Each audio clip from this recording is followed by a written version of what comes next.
Hello friends, I am C वर्धमांडा का from अरम institute. आज इस वीडियो में जितने भी सीए फाउंडेशन वाले स्टूडेंट हैं उनके लिए मैं इकोनॉमिक्स के एमटीपी लेके आया हूं। सर, ये एमटीपी लाने के पीछे रीजन ये था क्योंकि बहुत सारे स्टूडेंट को इस एमटीपी में डाउट आ रहे थे। कई अच्छे क्वेश्चन है, कई कंसेप्चुअल क्वेश्चन है जो स्टूडेंट इसमें फंस रहे थे। तो सर, मैं आपके साथ आज एमटीपी सॉल्व करूंगा, आपको फटाफट एक कंसेप्चुअल क्लियरिटी प्रोवाइड करूंगा कि आंसर ऐसा क्यों हुआ। ठीक है, आप इसे एंड तक सुनना और फ्रेंड्स तक शेयर करना। ठीक है, ये बात मेरी समझ आई। अच्छा, एक बात और इंपॉर्टेंट मेरे को आपको ये बोलना था, जो भी स्टूडेंट अभी तक लॉ इकोनॉमिक्स के नोट्स प्लस बीसीके के नोट्स अभी तक किसी को नहीं मिला हो तो मुझे व्हाट्सएप में पिन कर देना। सर, वीडियो के डिस्क्रिप्शन में मैं आपको प्रोवाइड कर दूंगा नंबर अपना। ठीक है। अच्छा, एक और बात इंपॉर्टेंट, कोई भी स्टूडेंट इकोनॉमिक्स बीसीके या लॉ का मैराथन चाहिए तो मैराथन, और रेगुलर लेक्चर्स चाहिए तो रेगुलर लेक्चर्स, ये सब के सब यूट्यूब में अवेलेबल है। मैंने सर पहले ही डाल चुका है। एक खास और बात, सर लॉ के लिए अपन लास्ट जो रिवीजन शेड्यूल सेट किए थे सर 14 और 15 का, वो अगर आपने नहीं देखा होगा तो सर मैंने, आप देखो, लाइव में जाके शेड्यूल करके रखा है, उसको जाके देख लेना ताकि आपको पता रहे कि हम किस बेसिस में कैसे पढ़ने वाले हैं, ताकि आप हमारे साथ बैठ के लॉ पढ़ पाओ और आप भी अच्छा स्कोर कर पाओ। चलो, टाइम वेस्ट नहीं करते हैं, एमटीपी सॉल्व करते हैं सर, क्योंकि कई सारे लोगों को इसमें डाउट आ रहे हैं। ठीक है, टाइम वेस्ट नहीं करना है, ध्यान दो। Micro economic theory studies how a pre enterprise economy determines. देखो सर, प्री एंटरप्राइज मतलब सर मार्केट इकोनॉमी। सर, ये मार्केट इकोनॉमी क्या होता है? याद है कैपिटलिस्टिक इकोनॉमी पढ़ के आए हैं। कैपिटलिस्ट इकोनॉमी वो होती है सर, फ्री इकोनॉमी होती है। जैसे बेसिकली अपन ने यूएस एग्जांपल लिया था सर, यूएसए फ्री इकोनॉमी है जहां फ्रीडम है लोगों को, कंज्यूमर सोवरेनिटी, प्रॉफिट मोटिव से काम करते हैं। वही वाली इकोनॉमी की बात कर रहे हैं। वो वाली इकोनॉमी में सर माइक्रो इकोनॉमिक थ्योरी किस चीज के लिए काम आती है? Price of goods, price of services, economic resources की प्राइसिंग, या all of the above. Simple है, बात ध्यान से सुनो सर। फ्री इकोनॉमी या मार्केट इकोनॉमी या कैपिटलिस्ट इकोनॉमी, जो आप बोल लो सर, अगर ये इकोनॉमी की बात करें तो ये इकोनॉमी में अपन ये जो मार्केट मैकेनिज्म काम करता है, याद है प्राइस मैकेनिज्म आप लोगों ने सुना होगा सर, प्राइस मैकेनिज्म काम करता है वहां पर। और प्राइस मैकेनिज्म ये बोलता है सर कि यहां पर कोई भी गुड्स की prices on the basis of demand and supply decide होगी। सर, क्या हमारी बुक में गुड्स लिखा हुआ है? यस, गुड्स लिखा हुआ है। चलो मैं आपको दिखाता हूं सर। जब मैं मैराथन में पढ़ा रहा था तब मैंने स्टूडेंट्स लोग को ये दिखाया भी था। चलो मैं आपको दिखाता हूं। ये देखो, यहां पर ये देखो, जब अपन पढ़ते हैं ना सर कि जो 3 सेंट्रल प्रॉब्लम है, अगर कैपिटलिस्ट इकोनॉमी में आई तो उसको अपन कैसे सॉल्व करेंगे? देखो इसकी कंक्लूजन लाइन क्या दी हुई थी। Thus we can say above that goods, what goods are produced, by which method they are produced and by whom they are produced। यहां पर किसका जिक्र हो रहा है? गुड्स का। कहीं पर भी सर्विसेज का नहीं होता, कहीं पर भी इकोनॉमिक रिसोर्सेज की प्राइसिंग का नहीं होता। जो प्राइसिंग की बातें होती है वो किसकी होती है? गुड्स की होती है। ध्यान रखना, ये अच्छी चीज है, अच्छा क्वेश्चन था। स्टूडेंट थोड़ा घूम सकते हैं सर, मेरे को ऐसा लगता है स्टूडेंट घूम सकते हैं एग्जाम टाइम पे, वो अचानक से आएगा क्वेश्चन तो घूमने के स्कोप है। मैं बोलता हूँ ये अच्छा क्वेश्चन है, देख के जाने वाला क्वेश्चन है। समझ आया? तो इसका ऑप्शन हो गया ए।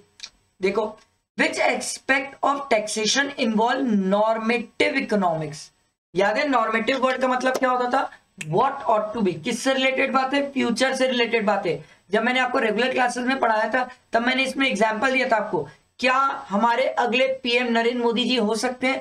फ्यूचर से रिलेटेड बातें, हम आगे फ्यूचर की बातें करते हैं। तो देखो सर, आपसे पूछ रहा है विच एस्पेक्ट ऑफ टैक्सेशन, मतलब जब हम टैक्सेशन की बातें सोचेंगे तो फ्यूचर से रिलेटेड होनी चाहिए। देखो, the incidence of tax who actually page for, actually पे, अगर तुरंत उसी टाइम की बात हो रही है तो ये तो पॉजिटिव इकोनॉमिक्स हो गया, क्योंकि पॉजिटिव इकोनॉमिक्स में ही तो व्हाट इज की बातें होती थी सर, उसी टाइम की बात। अगला देखो, the effect of tax on incentive to work. Sir, क्या ये भी उसी टाइम की बात हो गई? यस सर, तुरंत के तुरंत कि सर टैक्स का क्या इंपैक्ट रहेगा अगर हम इंसेंटिव देंगे वर्कर्स को। तो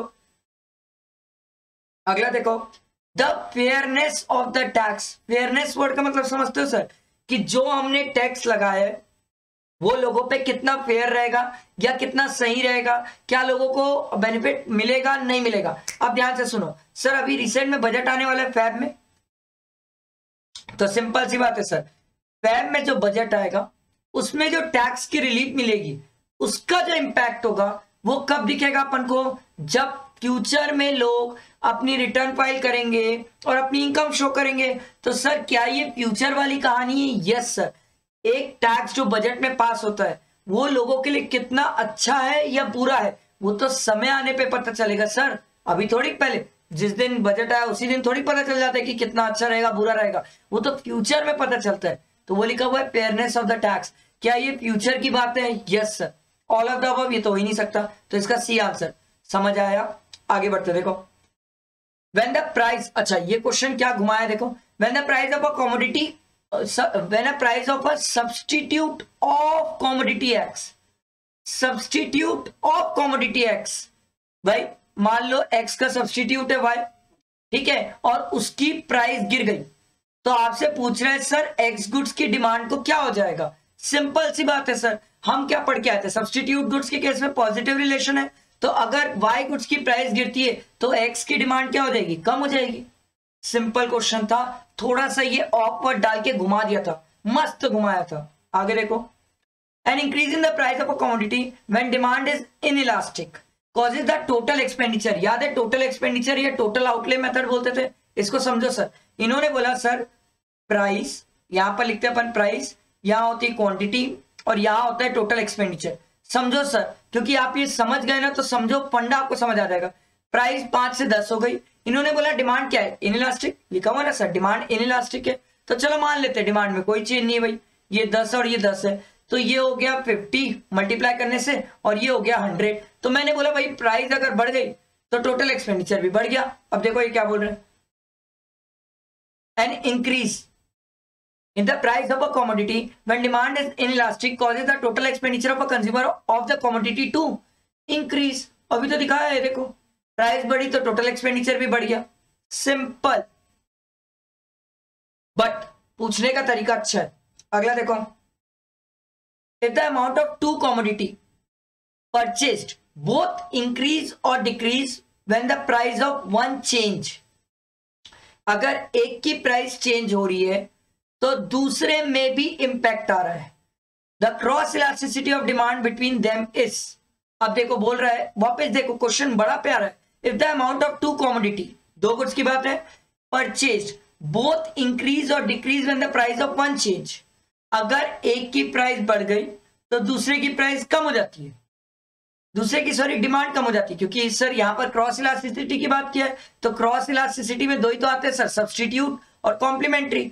तो सर अगर चाय की प्राइस बढ़ गई तो ये बोल रहे सर कॉमोडिटी जो कॉफी है उसकी डिमांड क्या हो जाएगी? कम। तो इनके बीच का रिलेशन कैसा होगा सर? नेगेटिव, नेगेटिव रिलेशन होगा। देखो, if the amount of two commodity purchase both increases और decreases when the price of one change, अगर एक की प्राइस चेंज होती है तो दूसरे की डिमांड में चेंज आता है, तो डिमांड में जो चेंज आता है वो सर इनवर्स चेंज आता है, क्योंकि इंक्रीज और डिक्रीज दिया हुआ है with the price of one change. तो अगर आप एक की प्राइस बढ़ा दोगे और दूसरे की प्राइस कम कर दोगे, दूसरे की डिमांड कम कर दोगे, तो क्या हो जाएगा सर? Negative relation. समझ आया? सिंपल था, अच्छा क्वेश्चन था। अगला देखो, a consumer which is below the personal budget line. Sir ये मेरे को लगा, ये ऐसा मेरे को बहुत सिंपल लगा। ये देखो सर, ये हमारी बजट लाइन है, ये आपको बोल रहा है sir below the personal budget line, मतलब कोई आदमी यहां पर कंज्यूम कर रहा होगा, तो ये बोल रहे हैं सर क्या ऑप्शन है? Is not spending all the personal income. Yes sir, spending नहीं सर, ये तो है ही नहीं। मे नॉट बी स्पेंडिंग, ये वाली तो कोई बात नहीं है। इज इन इक्विलिब्रियम वाली तो कोई बात ही नहीं है। बहुत सिंपल क्वेश्चन था। अगला देखो 7, the substitution effect for a fall in a price of a commodity is given by. देखो भाई, अब अगर ये इंडिफरेंस कर्व की बात कर रहे हैं तो याद है आपको इंडिफरेंस कर्व, अगर इंडिफरेंस कर्व हम बनाते थे तो क्या दो गुड्स का कॉम्बिनेशन था? यस सर, दो गुड्स का कॉम्बिनेशन था। दो गुड्स क्या सब्स्टिट्यूट भी होते थे? यस सर, दो गुड्स एक दूसरे के सब्स्टिट्यूट होते थे। तो ये बोल रहा है the substitution effect for a fall in price of a commodity is given by, अगर सब्स्टिट्यूशन इफेक्ट चलता है तो सर सब्स्टिट्यूशन इफेक्ट में अपन ये पढ़ के sir marginal rate of substitution चलता है सर, जहां पर अपन एक गुड्स को सैक्रिफाइस करके दूसरे को गेन करते हैं, इसीलिए हमारा इंडिफरेंस कर्व कॉन्वेक्स होता है। तो ये बोल रहे हैं सर अगर सब्स्टिट्यूशन इफेक्ट चल रहा है तो उसके कारण इंपैक्ट क्या होगा? A movement up in an indifference curve, a movement from a higher to lower indifference curve. पहले तो बोल रहा है अप, फिर हायर से लोअर बोल रहा है, फिर a movement down a given indifference curve, sir नीचे आ रहेंगे इंडिफरेंस करके। एनी ऑफ द अबव, क्या कोई भी चीज हो सकती है? यस सर, कोई भी चीज हो सकती है सब्स्टिट्यूशन इफेक्ट में, कोई भी मूवमेंट अपवर्ड भी हो सकता है, डाउनवर्ड भी हो सकता है, और उसी इंडिफरेंस कर्व में भी हम मूव कर सकते हैं। बहुत सिंपल था, प्रैक्टिकली एमआरएस पूछ रहा था बट घुमा के पूछा था स्टूडेंट को कंफ्यूज करने के लिए। Any of the above situation हो सकती है सर, सब्स्टिट्यूशन इफेक्ट है, दिक्कत क्या है? आगे देखो, when the real income rather than money income is kept constant in drawing a consumer demand curve for a commodity, the demand curve is negatively sloped। अब देखो बड़ा मजेदार है, आपसे क्या बोला? Real income rather than money income is kept constant. अरे भैया ये तो मैं आपको सिखा के भी आया हूं सर, क्या इनकम को हम कांस्टेंट मानते हैं? Yes sir. Law of demand का अगर एजम्पशन याद हो तो एजम्पशन में ये बोलता है सर, एक फैक्टर को छोड़ दो, बाकी जितने भी डिटरमिनेंट्स पढ़ते हो आप सबके सब क्या होंगे? कांस्टेंट। एक ही चेंज होता है, वो है प्राइस। प्राइस के अलावा कोई चीज चेंज नहीं होती, और अगर प्राइस चेंज होती है तो क्या डिमांड कर्व का जो रिलेशन होता है प्राइस से, क्या वो नेगेटिव होता है? Yes sir. तो ये बोल रहे हैं क्या हमेशा नेगेटिव रहेगा? Always, never, sometime, often? Sir always negative, क्योंकि लॉ ऑफ डिमांड तो यही बोलता है सर, नेगेटिव रिलेशन है। ये आपसे प्यार से सर लॉ ऑफ डिमांड पूछ रहा है सर, प्यार से लॉ ऑफ डिमांड पूछ रहा है, जबरदस्ती घुमाया पहली लाइन में कि सर बाकी चीजों को आप कांस्टेंट मानो। तो सर वो नहीं भी बोलता ना, तो लॉ ऑफ डिमांड के असम्पशन यही है कि बाकी चीजों को हम कांस्टेंट मानते। समझ आया? आगे देखो, traditional economic theory could not explain choices involving risk because it is assume that. Sir traditional economic theory में अपन क्या एज्यूम करते? Marginal utility always decline. Sir यही तो एज्यूम करते हैं हम, तो अब ये मान के चलते सर कि पर यूनिट से जो हमारी यूटिलिटी क्या वो गिरते जाएगी। Yes sir. मैंने रेगुलर एग्जांपल में आपको रसगुल्ले का एग्जांपल देके ही बताया था, पहला रसगुल्ला भयानक खुशी, दूसरे में थोड़ी कम, तीसरे में और कम, चौथे में और कम। ये तो हम मान के चलते हैं। Marginal utility first decline and then rise. Sir ऐसा कोई पॉइंट ही नहीं है, फर्स्ट राइज नहीं सर, ऑलवेज इंक्रीजेस कभी हो ही नहीं सकता सर। आया समझ? ऑलवेज इंक्रीजेस तो एक्सेप्शन में हुआ करता था सर। आगे देखो, empirical demand curve refers to demand curve estimated from. Empirical word का मतलब पहले समझो सर, बाकी बातें बाद में सर। एम्पेरिकल वर्ड का मतलब होता है एक्चुअल। एक्चुअल डिमांड कर्व किस बेसिस में बनेगी? देखो सर, एक्चुअल डिमांड कर्व क्या यूटिलिटी से बनती है? नहीं सर, यूटिलिटी तो खुद ही हाइपोथेटिकल बात है, बाहर कर दो। New approach to consumer behaviour? नहीं सर, ऐसा कुछ है ही नहीं। Information provided by individual consumer? नहीं सर, इंडिविजुअल कंज्यूमर से नहीं चलता है सर, हमें तो पूरा ऑल टुगेदर लेके चलना होता है। आगे देखो, actual market price and quantities observation. Sir क्या एक्चुअल के बेसिस में होता है? Yes sir. समझ आया? आया बैठा दिमाग में? धीरे धीरे इसलिए बता रहा हूं सर ताकि एक एक चीज कंसेप्चुअली समझ जाओ, बैठ जाए दिमाग में। ठीक है, ध्यान दो। अगला क्वेश्चन 11 देखो। देखो 11th वाला क्या बोलते हैं? Within the relevant range isoquant are negatively sloped. याद है ना आइसोकॉन्ट?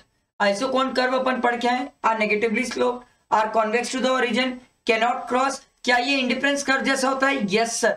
तो क्या are all of the above? Yes sir, very simple, क्योंकि इंडिफरेंस कर्व भी नेगेटिवली स्लोप्ड होता है, कॉन्वेक्स होता है और कैनॉट क्रॉस।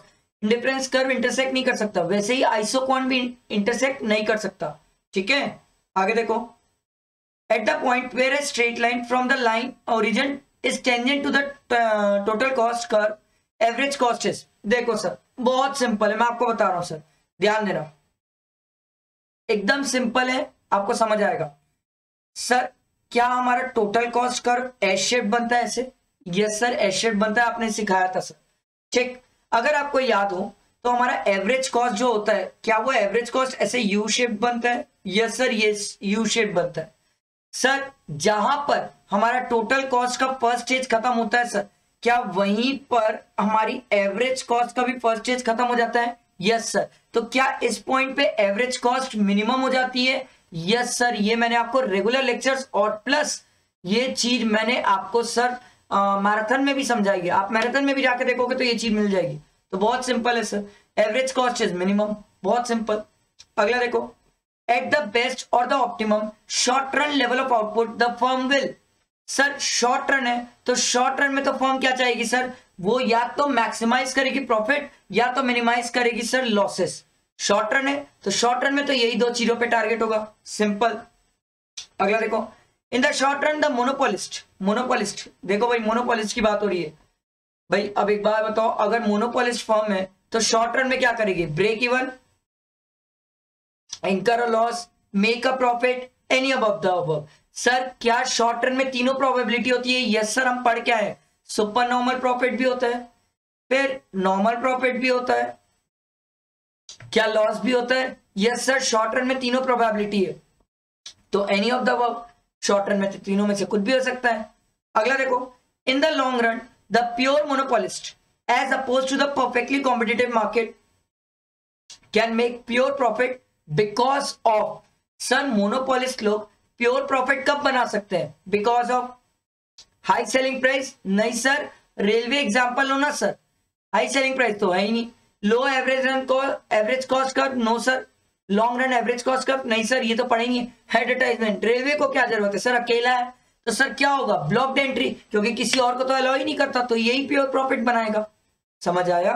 अगला देखो, when the industry is in long run equilibrium the monopolist competitor will produce at the lowest point on its average cost, long run average cost curve.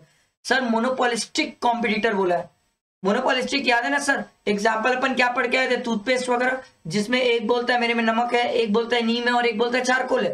तो ये बोल रहा सर लॉन्ग रन में क्या monopolistic competitors हमेशा will produce at the lowest point on it's average long run average cost curve? नहीं sir, हम ये जो लोएस्ट पॉइंट वाला पढ़ के आए, ये परफेक्ट कंपटीशन में पढ़ के आए सर, तो यहां पर तो नेवर है सर, पॉसिबल ही नहीं है। क्यों? क्योंकि ये वो मार्केट है सर जहां पर आप अपने प्रोडक्ट को बेस्ट साबित करते हो और डिफरेंशिएट करते हो कि मेरे में नमक है, मेरे में नीम है, चारकोल है, और उसके बेसिस में आप अपने प्रोडक्ट को बेचते हो, जिसके कारण आपकी लॉन्ग रन में sir average cost curve minimum तो नहीं हो सकती सर, मिनिमम तो नहीं होगी, कुछ एक्स्ट्रा कॉस्ट आपकी हमेशा रहेगी। समझ आया? वो परफेक्ट कंपटीशन में होता था सर लोएस्ट पॉइंट पे प्रोड्यूस करना।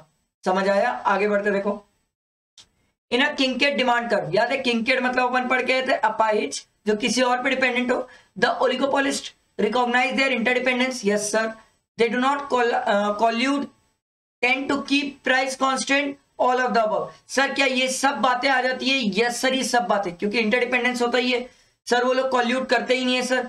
Tend to keep the price constant, yes sir. Example याद है ना, अपन ऑटोमोबाइल से एग्जांपल लेते हैं सर इसका, क्योंकि ये लोग प्राइस चेंज नहीं करते, ज्यादा प्राइस चेंज नहीं करते, ये लोग फीचर्स पे फाइट करते हैं, फीचर्स पे। याद आया किंकेड? आगे बढ़ते देखो, if Americans today for example were to content to live at the level of an Indian middle class people, all their wants will be fully satisfied with their available resources and capacity to produce. On the basis of the above statement, which of the following conclusion can be made? The position of goods and services by the USA has enormously increased to exceed their want. नहीं sir, इतना तो किसी के पास resources ही नहीं है कि sir अपनी wants जितनी है उससे भी ज्यादा आप एनॉर्मसली सेटिस्फाई कर लो, ये तो पॉसिबल ही नहीं है।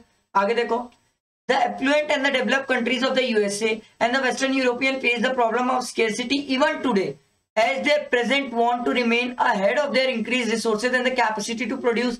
एकदम कड़वा सच है सर, क्योंकि रिसोर्सेज जितना है उससे ज्यादा ही वांट है और उससे ज्यादा ही वांट को सेटिस्फाई करने की कोशिश की जाती है सर।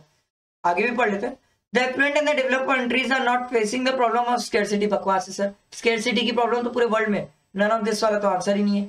आगे देखो, economics is a branch of, अब देखो सर ये बड़ा मजेदार है, नेचुरल साइंस तो नहीं है सर, कॉमन सेंस, ठीक है, नेचुरल साइंस तो नहीं है, focus on the production, distribution and consumption of goods and services.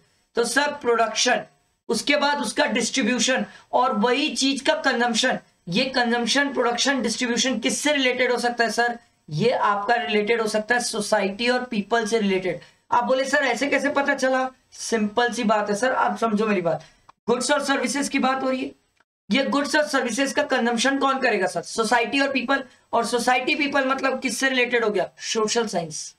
किससे रिलेटेड हो गया? Social science. आया समझ? बैठा दिमाग में? आगे बढ़ते देखो, a socialist economy is a system of production where goods and services are produced to generate profit. नहीं सर, सोशलिस्ट इकोनॉमी याद है, चाइना और नॉर्थ कोरिया, यहाँ पर प्रॉफिट के लिए काम नहीं करते सर, यहाँ पर सर गुड्स और सर्विसेज काय के लिए प्रोड्यूस होते हैं? Directly for use, directly for use, profit के लिए काम नहीं करते, प्रॉफिट के लिए तो कैपिटलिस्ट इकोनॉमी करती है। आया समझ? आगे देखो सर, 21 नंबर का क्वेश्चन ध्यान दो सर, देखो 21 नंबर का क्वेश्चन क्या बोलता है? Capital intensive technique of production is used in, sir ये तो बहुत ही सिंपल है, डेवलप में तो होता नहीं है, डेवलप्ड है ये ना, डेवलपिंग नहीं, डेवलप्ड, ठीक है, अंडर डेवलपिंग इकोनॉमी। चलो ये होता भी है, ऐसा नहीं ये नहीं होता है, बट मोर एप्रोप्रिएट आंसर देखो सर, अंडर डेवलप की तो बात ही मत करो, लेबर सरप्लस में बात मत करो, कैपिटल सरप्लस इकोनॉमी, सर ये मोस्ट एप्रोप्रिएट है, इसीलिए अपन इसको लिखेंगे, समझ आया, तो ये ऑप्शन। अगला देखो, ड्यूरिंग लॉकडाउन ड्यू टू कोविड-19 a consumer find the vegetable vendor selling vegetable in the street have raised the price of the vegetable than usual price. She will buy dash vegetable then as her usual demand, showing the demand of the vegetable is. Sir, vegetable क्या basic necessity में आ जाता है? Yes sir, तो इसकी demand क्या होगी? Inelastic, पहली चीज तो ये। और सर शी विल बाय मोर नहीं हो सकता सर, क्योंकि अगर प्राइस ज्यादा भी है तो वो प्राइस सेम ही क्वांटिटी तो बाय करेंगे सर, वेजिटेबल है, सोना चांदी थोड़ी के सर। अगर ये गुड्स नेसेसरी है तो सर अगर इनकी प्राइस बढ़ भी जाती है तो सेम क्वांटिटी लेते हैं, डिमांड इनइलास्टिक होती है सर, ठीक है। अगला देखो, x saturation of total utility curve, saturation समझ रहे हो सर, ये कहां की बात कर रहे हैं? अगर ये टोटल यूटिलिटी कर्व है मेरा, ध्यान देना सर, अगर ये मेरा टोटल यूटिलिटी कर्व है, ये टॉप की बात कर रहे हैं सर, सैचुरेशन जहां पर टोटल यूटिलिटी मैक्सिमम हो जाती है sir. The slope of total utility curve is, नहीं सर ये टोटल यूटिलिटी नहीं होना चाहिए, ये मार्जिनल यूटिलिटी होना चाहिए sir. The slope of marginal utility curve is 0, क्योंकि सर अपन पढ़ के आए जहां पर टोटल यूटिलिटी मैक्सिमम हो जाती है वहां मार्जिनल क्या हो जाती है? 0। सर क्वेश्चन में मिस्टेक है, ध्यान रखना। अगला देखो, अरे यार कहां गया, देखो, the most crucial element of demand for an item is, sir ये बहुत सिंपल है, income of the consumer, price of the related goods, taste and preference, ये तो सर अदर फैक्टर्स में, डिटर्मिनेंट्स में आ रहे थे। क्या इट्स ओन प्राइस इंपॉर्टेंट होती है? Yes sir. With reference to arc elasticity measure the point, measure the responsiveness of demand dash on the demand curve. अरे भाई अगर आपको याद है आर्क इलास्टिसिटी तो हम कैसे बनाते थे सर, ये हमारा डिमांड कर्व, ध्यान देना सर, ये और ये, ठीक है। उसके बाद हम क्या करते थे, ये पॉइंट को ए पॉइंट बोल देते थे, ये पॉइंट को बी पॉइंट बोल देते थे, और इसके बीच का जो पोर्शन रहता था उसको आर्क इलास्टिसिटी बोलते थे, यही होता था हमारा आर्क इलास्टिसिटी। तो देखो सर क्या बोल रहे हैं, with reference to the arc elasticity measure the responsiveness of demand dash on the demand curve at one point, नहीं sir, at intersect on x and y axis, नहीं सर इंटरसेक्ट की तो बात ही नहीं है, बिटवीन 2 पॉइंट्स, यस सर, ये तो हुआ ना सर ए और बी पॉइंट के बीच में, समझ आया, सिंपल था। Cost incurred which has no relevance to future planning, अरे जिसका कोई रिलेवेंस ही नहीं है सर, मार्जिनल कॉस्ट उसका बहुत रिलेवेंस है सर, सम कॉस्ट वो कॉस्ट जिसका कोई रिलेवेंस नहीं, पढ़ के आए अपन, बुक कॉस्ट का रिलेवेंस होता है, एवरेज कॉस्ट का रिलेवेंस होता है। आगे देखो, ये इजी क्वेश्चन थे। After identifying the market the enterprise has to make decision regarding 4 P's, याद है, product, price, place, promotion, which one of the following is not, तो प्रमोशन तो होता है, प्लेस तो होता है, पीपल नहीं पढ़े सर, पीपल जैसा तो कुछ पढ़े नहीं है, प्रोडक्ट, प्राइस, प्लेस, प्रमोशन पढ़े सर। अगला देखो, विच of the following is incorrect formula, incorrect, तो सर ये तो सही है, ठीक है। Total cost, sir total cost नहीं सर ये गड़बड़ हो गया सर, टोटल वेरिएबल कॉस्ट का जो चेंज होता है वो हमारा मार्जिनल कॉस्ट होता है, टोटल कॉस्ट का नहीं होता, तो इनकरेक्ट बोला है तो यही हो गया। बाकी भी देख लेते हैं, लो ये वाला सही वाला है, ये तो बिल्कुल सही है सर। आगे बढ़ते हैं, विच of the following is true at equilibrium in monopolistic competition, अगर मोनोपोलिस्टिक कंपटीशन की बात है और इक्विलिब्रियम की बात है तो ध्यान दो सर, याद है मोनोपोलिस्टिक जिसमें हमारा डिमांड कर्व और मार्जिनल रेवेन्यू क्या दोनों नीचे आते थे? यस सर दोनों नीचे आते थे। अब ध्यान देना सर, हम इसको ऐसे बनाते थे, पूरा ध्यान मेरे तरफ सर, फिर हम ये मार्जिनल कॉस्ट बनाते थे, फिर ये मार्जिनल कॉस्ट जहां मार्जिनल रेवेन्यू को काटती है वहां पर पॉइंट ऑफ इक्विलिब्रियम होता है, ये रहा पॉइंट ऑफ इक्विलिब्रियम, ध्यान दो, समझो क्वेश्चन क्या बोल रहे हैं, ये हो गया पॉइंट ऑफ इक्विलिब्रियम। अपन क्या करते थे, इसी लाइन को एक्सटेंड करते थे और एक्सटेंड करके प्राइस बनाते थे सर, यहां से प्राइस डिटरमाइन होती थी। तो ये क्या बोल रहा है देखो, which of the following is true in a monopolistic competition, price is greater than marginal cost, yes sir ये वाला पॉइंट है, यहाँ पर मार्जिनल कॉस्ट है, प्राइस तो हमारी यहाँ पर बैठी है, ये वाला पॉइंट सर कॉस्ट का है, मान लो यहाँ कॉस्ट 4 है तो प्राइस 5 है। Price is greater then marginal revenue, yes sir, अगर मार्जिनल रेवेन्यू 4 है तो प्राइस, तो देखो सर ऑप्शन क्या हो जाएगा, बोथ ए एंड बी। अच्छा क्वेश्चन था। अगला देखो sir, purely competitive seller average revenue curve coincide with purely competitive seller. Sir आराम से, प्योरली कॉम्पिटिटिव मतलब समझ रहे हो सर, परफेक्ट कॉम्पिटिशन की बात कर रहे हैं लोग, तो वहां पर पूछ रहे हैं सर एवरेज रेवेन्यू। देखो अगर प्योरली कॉम्पिटिशन मार्केट में आ जाए परफेक्ट कॉम्पिटिशन, तो हम पढ़ते price is equal to average revenue is equal to marginal revenue. क्या एवरेज रेवेन्यू को ही हम डिमांड कर भी बोलते हैं? Yes sir. तो आपसे ये पूछ रहा है अब purely competitive sellers average revenue curve coincide with its marginal revenue. Yes sir. Its demand revenue only बोल रहा है, ये गलत है। Both its demand and marginal revenue. Yes sir, क्योंकि इसको डिमांड कर भी बोलते हैं और इसको मार्जिनल रेवेन्यू भी है। क्या वहीं पर कोइंसाइड होते हैं? Yes sir. आगे देखो, देखो 31 नंबर का क्वेश्चन ध्यान दो। अगला question, according to British economist J M Keynes dash was the main causes of massive decline in income and employment during great depression of 1930। ये तो सर सिंपल है, हमारी बुक का है, lower aggregate expenditure in the economy. बहुत simple है sir. अगला देखो sir, post war reconstruction will push the economy to slow down because of excess external debt। नहीं सर, रिकंस्ट्रक्शन मतलब अब तो हमारी इकोनॉमी ग्रो करने लगी है, तो पहला वाला पॉइंट तो एलिजिबल ही नहीं है। will cause pickup in the economic activity as the reconstruction pushes up effective demand and in turn employment and income। ये पॉइंट बनता है सर। आगे देखता हूं, can cause boom or recession depending upon the, नहीं sir, post war reconstruction है sir, यहां पर रिसेशन क्यों आएगा सर? नहीं नहीं, ये पॉइंट तो बनता ही नहीं, तो ये छोड़ो, डी वाला नन ऑफ दिस है नहीं, ठीक है। बी वाला पॉइंट मोस्ट अप्रोप्रिएट। देखो, price which a consumer would be willing to pay for a commodity equals to, sir ये तो बहुत सिंपल है सर, मार्जिनल यूटिलिटी। याद है ना सर, MUM पढ़ के आए हो सर, जितना एक कंज्यूमर एक्सपेक्ट कर रहे हो और जितना कंज्यूमर एक्चुअली पे कर रहे हैं, कंज्यूमर सरप्लस का यही तो टॉपिक पढ़ते हो सर। आगे देखो, computer and computer software are complementary goods. ये बहुत सिंपल है, दोनों साथ साथ चलते हैं sir. Fluctuation in economic activity according to Keynes due to, sir economic activity में फ्लक्चुएशंस जो आते हैं वो fluctuation in aggregate effective demand के कारण आते हैं सर, बाकी इनोवेशंस के कारण नहीं आते, चेंजेस इन मनी सप्लाई के कारण नहीं आते सर। आगे देखो, the turning point of business cycle is produced by when economic indicates. Sir अगर आपको याद हो तो क्या हम तीनों इंडिकेटर्स पढ़ के आए? Yes sir.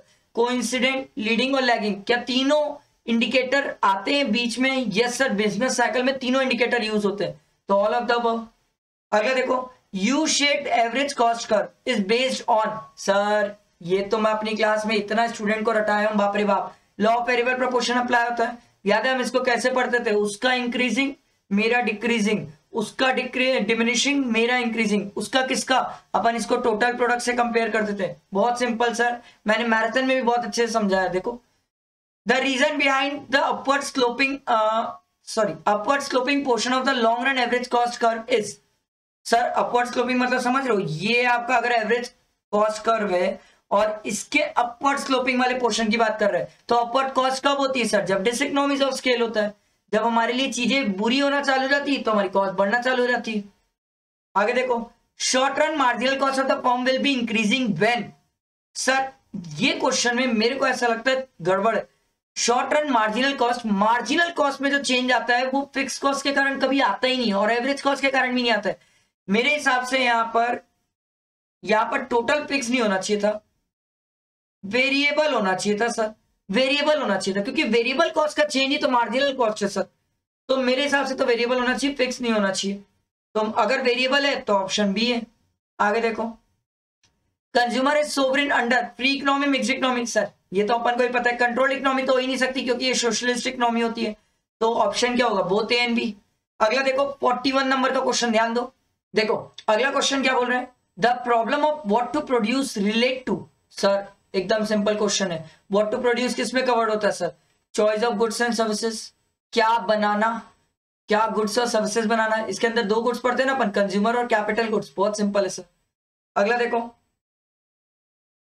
Shift in the budget line when price are constant, sir budget line में शिफ्ट दो ही चीजों से होता है, प्राइस और income are due to change in income, simple question sir. आगे देखो, law of demand is violated, violated मतलब समझ रहे हो सर, जहां पर लॉ ऑफ डिमांड आप एप्लीकेबल नहीं करोगे सर, आपको लॉ ऑफ डिमांड एप्लीकेबल नहीं करना है, ध्यान रखना सर। तो देखो पहले इनकम इफेक्ट इज नेगेटिव, हाँ सर, क्योंकि इनकम इफेक्ट में याद है इनकम और अगर इंफीरियर गुड्स की बात करूं तो अगर मेरी इनकम बढ़ती है तो इंफीरियर गुड्स की डिमांड कम हो जाती है, नेगेटिव होती है sir. Substitution effect is negative. अब सब्स्टिट्यूशन इफेक्ट जो नेगेटिव बोल रहे हैं, यहां पर मान लो अगर चाय की प्राइस बढ़ गई तो कॉफी की डिमांड बढ़ती है, ये उस सेंस में बोल रहे हैं sir substitution effect is negative. तीसरा ऑप्शन देखो, negative income effect is greater than the substitution effect. अब इसको समझो सर, ये क्या हो रहा है, यहां पर बोल रहे हैं नेगेटिव इनकम इफेक्ट, मतलब इनकम और इंफीरियर गुड्स का जो इफेक्ट है वो ज्यादा होगा सब्स्टिट्यूशन इफेक्ट से। मैं बोला कैसे, सिंपल सा लॉजिक, नेगेटिव इनकम इफेक्ट मतलब सर जो इनकम और इंफीरियर गुड्स का रिलेशन है उसका इफेक्ट ज्यादा। ज्यादा कैसे होगा सर, क्या इंफीरियर गुड्स को ही हम गिवन गुड्स में भी कवर कर देते हैं? यस सर, और कुछ ही इंफीरियर गुड्स को गिवन गुड्स बोलते हैं, बाकी सब तो इंफीरियर ही होते हैं। सर क्या ये इंफीरियर गुड्स में लॉ ऑफ डिमांड एप्लीकेबल नहीं होता? यस सर, नहीं होता। अपन इसको उसमें भी पढ़ के आते हैं सर, एक्सेप्शन के केस में। तो सर एक्सेप्शन होने के कारण तो लॉ ऑफ डिमांड क्या इनकम इफेक्ट में फेल हो जाता है? Yes sir. सब्स्टिट्यूशन इफेक्ट में फेल हो ना हो डिपेंड करता है, कई बार फेल हो भी सकता है और कई बार ना भी हो, बट इनकम इफेक्ट जो इंफीरियर गुड से रिलेटेड रहेगा क्या उसमें फेल होगा? Yes sir. इसीलिए negative income effect is greater than the substitution effect. समझ आया? अच्छा क्वेश्चन था सर, मेरे हिसाब से अच्छा क्वेश्चन था। अगला देखो, elasticity is greater then utility for, अरे भाई है यूटिलिटी, नहीं नहीं नहीं नहीं सर, यूटिलिटी नहीं, यूनिटरी होना चाहिए sir. Elasticity is greater then unitary for luxury goods, या फिर आप elasticity is greater then unitary होना चाहिए सर, यूटिलिटी तो नहीं होना चाहिए। लग्जरी गुड्स के लिए सर इलास्टिसिटी ज्यादा होती है, ठीक है। अगला देखो, विच of the following is not studied in micro economics. Sir किस चीज को माइक्रो इकोनॉमिक्स में नहीं पढ़ते? बहुत सिंपल है sir, external value of currency, ये सिंपल क्वेश्चन है। The characteristics of capitalist economy does not include, sir क्या नहीं आता है? Absence of consumer choice. ये सर सब, ये सर सीरियसली बहुत सिंपल क्वेश्चन है, अच्छा क्वेश्चन आएगा तो मैं रुक के खुद समझाऊंगा sir. Which of the following are within the scope of business economics. Sir क्या क्या स्कोप में आता है? क्या कैपिटल बजटिंग आता है, risk analysis, business cycle? Yes sir, all of the above. The substitution effect will be stronger when, ये तो हम पढ़ के आए सर, ये तो हमारी बुक के क्वेश्चन है। The goods are close substitute, तो सब्स्टिट्यूशन इफेक्ट ज्यादा होगा। आगे देखो, in spite of the fact that the price of the television set, refrigerators, air conditioner, etc. has been continuously rising, the demand does not stand any tendency to fact, well, because they are, sir अब देखो, television set, refrigerator, air conditioner, sir क्या ये सब conspicuous goods में आते हैं? No sir, conspicuous goods में तो डायमंड वगैरह आते हैं। गिवन गुड्स तो इंफीरियर होता है सर। स्पेकुलेटिव गुड्स, अब टीवी में सट्टा कौन खेलता है? टीवी से सट्टा कौन खेलता है? नहीं सर। सर तो इस केस में क्या ये कॉन्स्पिशियस नेसेसिटी में कवर हो जाएंगे? Yes sir. आगे देखो, व्हाट आर द डिटर्मिनेंट्स। अच्छा एक चीज समझाता हूं सर, कभी कभी अगर कोई क्वेश्चन हो जिसमें समझ ना आए यार किस में कवर हो रहा है, तो आप ना नेगेटिव सेंस में चालू कर लिया करो। ये कॉन्स्पिशियस गुड्स तो है ही नहीं सकता सर, पढ़ के आए। गिवन गुड्स तो हो ही नहीं सकता, वो इंफीरियर होता है। स्पेकुलेटिव जैसा तो होता ही नहीं सर, टीवी में कौन स्पेकुलेशन करता है सर? शेयर्स और बॉन्ड्स पे स्पेकुलेशन होता है, तो कॉन्स्पिशियस नेसेसिटी में कवर हो जाएगा। ये नेगेटिव तरीका भी काम आता है सर एमसीक्यू में। अगला देखो, what are the determinants of price elasticity. हे भगवान, इससे ही आसान तो क्या ही होगा। समझ आया? आगे देखो सर, 51 नंबर का क्वेश्चन देखो। अगला question, income elasticity in the short run and long run. Sir income elasticity क्या डिफर करती है? यस सर, डिफर करती है, simple. Accounting cost are explicit cost, ये हम सिंपल पढ़े। Telecom industry is an example of, sir simple सी बात है, ओलिगोपोली, क्योंकि ओलिगोपोली में फ्यू सेलर्स रहते हैं, लार्ज नंबर ऑफ बायर्स रहते हैं। तो सर टेलीकॉम इंडस्ट्री में है कौन? एयरटेल, जियो, वोडाफोन आइडिया, और फ्यूचर में अगर अडानी ग्रुप आ गया तो वो आ जाएगा। और बचा कौन है सर? देखो फ्यू फॉर्म्स है। On the basis of native of transaction the market is classified into spot and future market. ये बहुत सिंपल है। The total revenue is maximize when total revenue is, ये क्वेश्चन में कुछ गड़बड़ है सर, यहाँ टोटल नहीं होगा, यहाँ मार्जिनल रेवेन्यू होगा। और अगर मार्जिनल रेवेन्यू है तो मार्जिनल रेवेन्यू जब जीरो होती है तब टोटल रेवेन्यू मैक्सिमम होती है। याद है अपन ऐसे पढ़े थे, ये हमारा टोटल रेवेन्यू, यहाँ पर टोटल रेवेन्यू मैक्सिमम, और हमारी मार्जिनल रेवेन्यू क्या होती है? Zero. Simple sir. Third degree price discrimination can be explain through an example of dumping, ठीक है। Charging different price for domestic and commercial uses, ये भी ठीक है। Lower pricing in rationing for senior citizen, ये इसी में कवर हो जाता है सर, अलग अलग प्राइस चार्ज करे तो क्या ऑल ऑफ द अबव हो जाएगा? Yes sir, simple. Management of the firm dash control over macro economic, sir macro economic factor में हमारा कोई कंट्रोल नहीं होता सर, मैं क्या कर सकता हूं, मैक्रो में क्या चेंज हो रहा है सर, रशिया और यूक्रेन लड़ रहे हैं, मैं क्या करूं, हैज नो कंट्रोल, सर मेरा कोई कंट्रोल नहीं होता। अगला देखो, रिलेटेड गुड्स आर, दो ही तो टाइप के होते हैं सर, सब्स्टिट्यूट और कॉम्प्लीमेंट्री। अगला देखो, the elasticity of supply at any point on a given supply curve passing through the origin point making angle of 35 degree with x axis, ए भगवान ये क्या करवा रहा है, 35 डिग्री से एक्स एक्सिस, ये सर एक्स एक्सिस से 35 डिग्री ऐसे बोल रहे हैं सर, तो ये पूछ रहे हैं सर आपका जो इलास्टिसिटी ऑफ सप्लाई है वो क्या होगा, greater than 1, less than 1, equal, sir क्या ये इक्वल टू 1 होगा? यस सर, इक्वल टू 1 ही होगा, मेरे उम्मीद से तो इक्वल टू 1 ही होगा। Traditional approach of law of demand was propounded by Albert Marshall, ये तो चले गया, हमें इतना सारा पढ़ना छोड़ के गया सर। ये हमारे इकोनॉमिक्स के एमटीपी कंप्लीट हुए। अगर आपको लगे डाउट है, क्वेरीज है, अगर आपसे बीसीके का भी ना बन रहा हो तो आप जरूर बताना, मैं बीसीके का भी बना दूंगा, it's not a big deal, but economics का इसलिए बनाया क्योंकि बहुत सारे स्टूडेंट को लग रहा था बहुत सारे क्वेश्चंस और कुछ तो गलत भी है सर, तो बहुत सारे क्वेश्चंस पे स्टूडेंट को डाउट आ रहे थे, एक्सप्लेनेशन की जरूरत थी, इसलिए मैंने ये बनाया। बट फिर भी अगर आपको कुछ लगे तो आप मुझे कमेंट करके बताना, मैं जरूर आपके लिए मेहनत करूंगा, बट प्रोवाइडेड आप पढ़ो। नोट्स चाहिए तो सर डिस्क्रिप्शन में मेरा नंबर है, आप मुझे पिन कर दो, मैं नोट्स वगैरह प्रोवाइड कर दूंगा, बट पढ़ना अच्छे से जरूरी है सर। और याद रखना अपन मिलेंगे सर लॉ के पेपर के टाइम, बैठ के खूब अच्छे से पढ़ेंगे, फ्रेंड्स तक शेयर करना ताकि हर कोई साथ में पढ़ सके, ठीक है। चलो, थैंक यू फ्रेंड्स।